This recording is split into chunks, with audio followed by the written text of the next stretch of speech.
జై శ్రీరామ్, జై గోమాత. హిందూ బంధువులందరికీ జై శ్రీరామ్, జై గోమాత. ముఖ్యంగా మన అయ్యప్ప స్వాములకి ఒక చిన్న విన్నపం. ఇప్పుడు బంగ్లాదేశ్లో జరుగుతున్న హత్యలకు వీటన్నిటికీ ఎవరు కారణమో మనకందరికీ తెలుసు.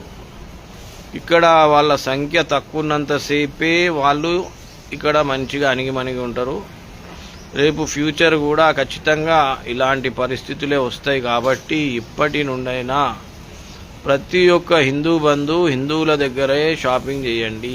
కొనడం కానీ, పూలు కానీ, పండ్లు కానీ, నూనె కానీ, ఏ వస్తువైనా సరే, మనం పూజకి వాడే వస్తువులనే కాదు, మనం తినే వస్తువులు కానీ, మనం నడిపే బండికి పోసే పెట్రోల్ కానీ, ప్రతి ఒక్కటి, బండికి చేయించే పంక్చర్ కానీ, వాహనం రిపేరింగ్లు కానీ, ఇటువంటివి ప్రతి ఒక్కటి మన హిందువుల వద్దనే